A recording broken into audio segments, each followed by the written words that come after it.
Good afternoon. I understand we have a strong competition. Actually, all sessions have a strong competition from the 17th floor, the lounge area, where people are enjoying the view of Zagreb, enjoying the coffee, and enjoying the network. So, thank you for being here.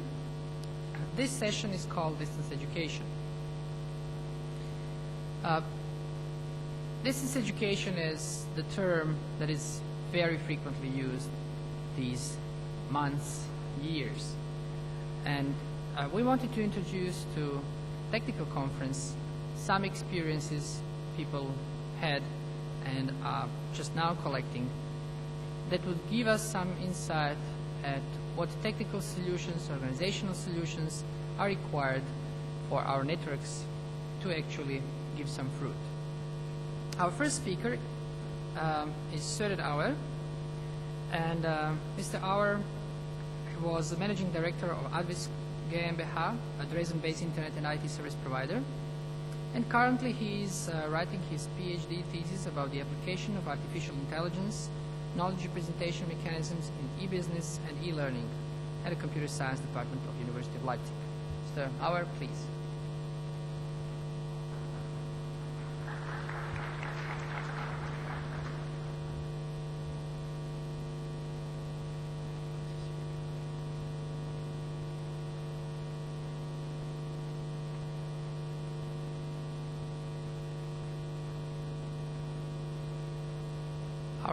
Our presenters will have about 20 minutes, and then we will have time for questions.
presentations or animations, and it should be very easy to update them, because the generation of content for e-learning, that's a process. It never stops, as well as learning never stops, and that's why it should be easy to update and to translate such things as well, not only textual content. I reviewed some existing solutions.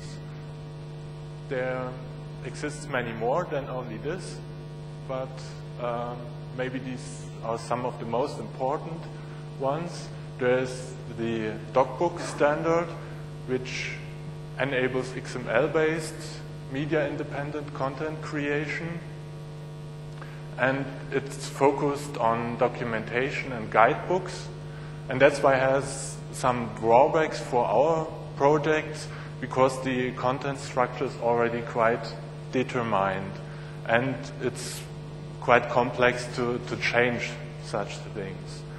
And there is few support for graphic content or these special e-learning requirements I mentioned in the last slide.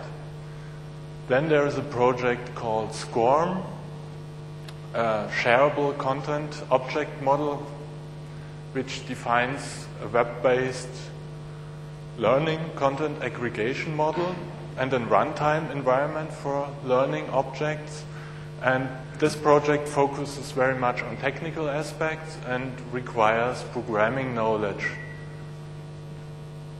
A third project is the IMS content packaging, which provides functionality to describe e-learning packages, and it focuses on meta information about e-learning content, and mostly the description and packaging are addressed in this project. And as you see, the last two projects, they concentrate about the surrounding of e-learning content, not on structuring the content, but how the content may be shared or how it's possible to aggregate content. But the last two projects are not how to structure the content itself, and that's why we thought it should be we should try to have an own solution, and we thought about these new occurring standards like XML and XSLT style sheet transformations and so on, and thought all our requirements should be easily fulfillable by using these standards. And that's why in the project velo, which aim is to have a virtual electronic laboratory, we try to implement our own solution. And maybe now, from the point of view after, it was a bit naive to develop an own or such a solution, because the use of the technologies is theoretically easy, but there are lots of small details we had to struggle with. The project velo wants to establish a tool for a virtual electronic laboratory with integrated simulation tools. For instance, you've heard of MATLAB or OrCAD, and all these tools should be accessible only by using a web browser and a web client. And there are several Austrian universities which are participating in this project. Basic requirements for the velo project were to create an e-learning system which is able to integrate existing e-learning solutions. A common internet browser should be the only necessary application for the remote user, and that's why the administrative needs on the client are quite low, but the administrative needs on the server should be low as well. in order to reach high flexibility, the actual experiment and the necessary environment should be strictly separated. And further, this project is used for distributed content. There are distributed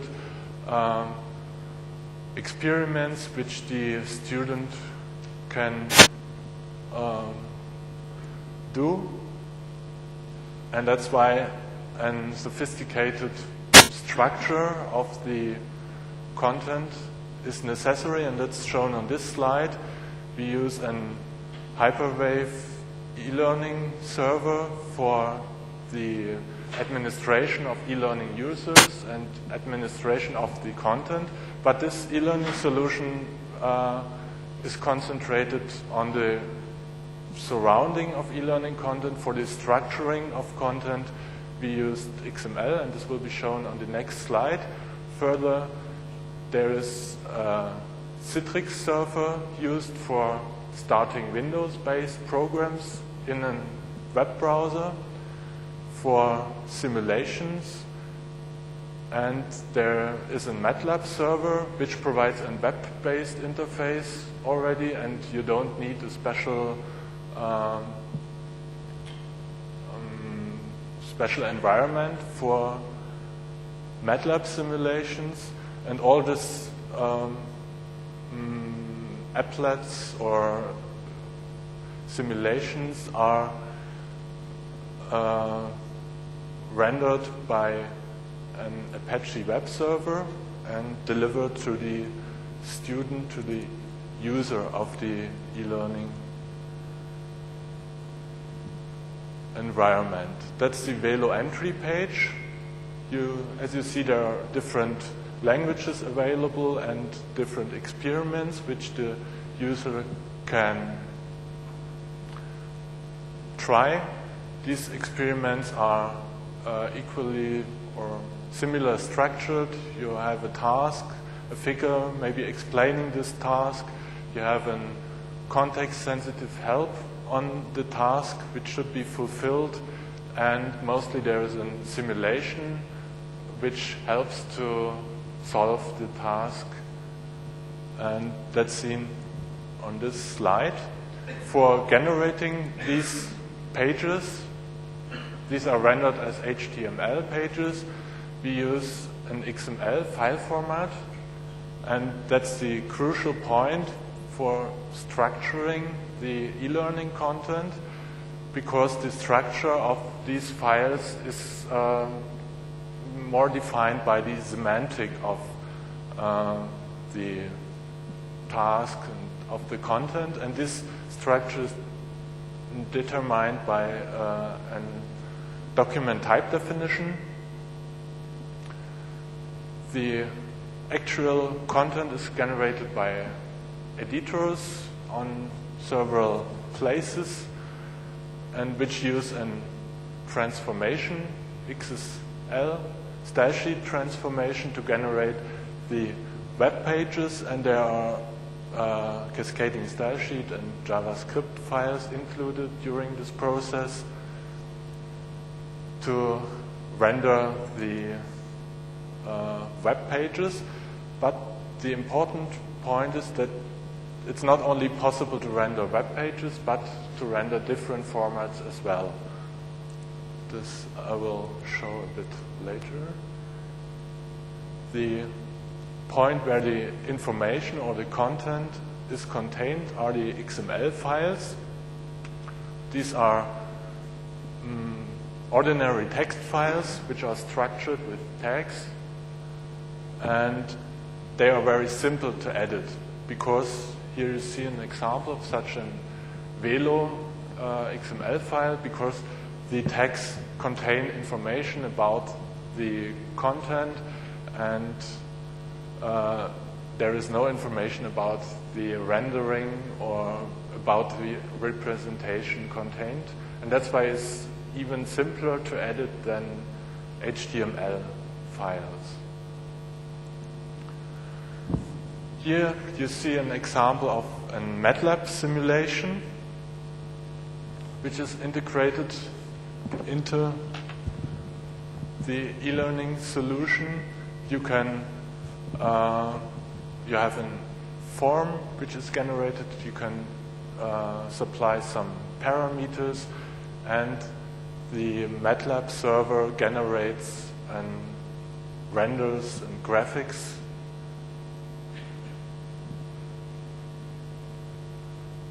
And it's very easy to integrate such simulations. It's done with only one tag in the XML document, and here I have examples for integrating a MATLAB experiment or such an ORCID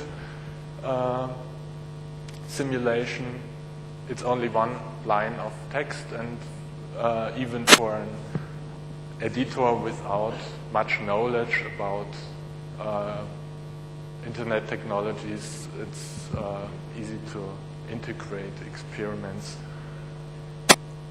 in this way. And here you see an ORCID simulation that's not web-based. It's a Windows program which is started out of the web browser. For this you need a Java runtime environment to start the ORCID simulation. But the whole software is executed on the Citrix server. On the server, and on the client you only have the window rendered. I already told the most important output format until now is HTML, but we used this technology to support different output formats as well. And there's PDF for printing, or WML for mobile devices. And even if it's you shouldn't use your mobile phones, you can now try to fetch these URL, and you will see the velo entry page. And a different output format is MP3, and I prepared an MP3 file which you can listen to.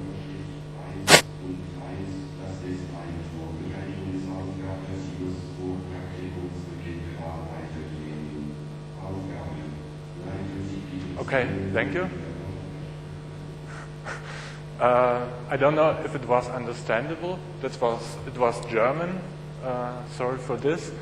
But further, there are some difficulties in synthesizing natural speech. You have heard, but I think in near future it will sound more naturable, and it is desirable to have such representation of content as well. Because not every time it's possible to view web pages if you think of driving in a car, but you can, in a car you can listen to some audio lecture. And this knowledge was used in similar project as well, not only in the Velo project. Two of them are shown here. The first one is for a commercial product where an interactive tutorial was implemented, and the second one is the Dresden University of Technology, where an animated experiment simulation is being done.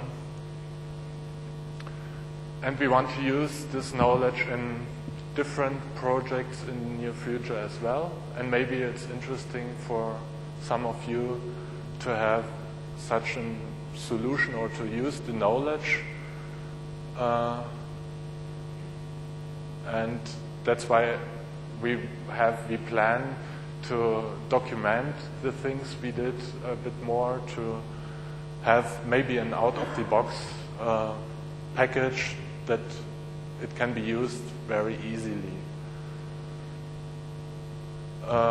Further, it's quite inexpensive because we use open source technologies, and it's a considerable decrease in administrative efforts, and it allows a more intensive work of students if they can really work with experiments. And thus, we think an application is possible in a wide range of subjects.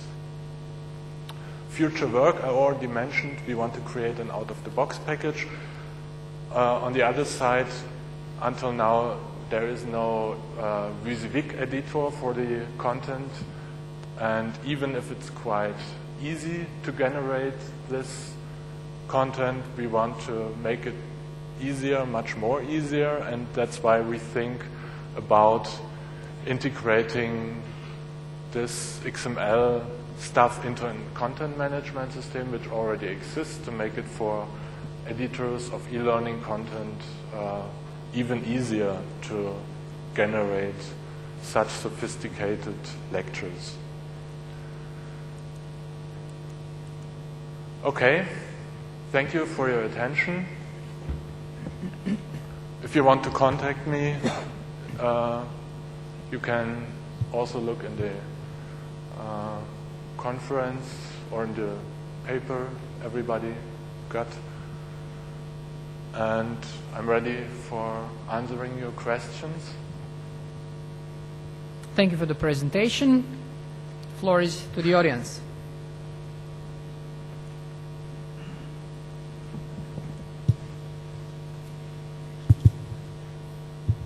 Hello, my name is Thomas Schmidt from Berlin. I have actually two questions. One is, you were mentioning briefly interactivity. What is the linking model you're using? First question. The second is, you were in the outline point towards WYSIWYG editing of XML structures, which is sort of difficult because it is a contradiction. XML is structure and not view. How would you approach this?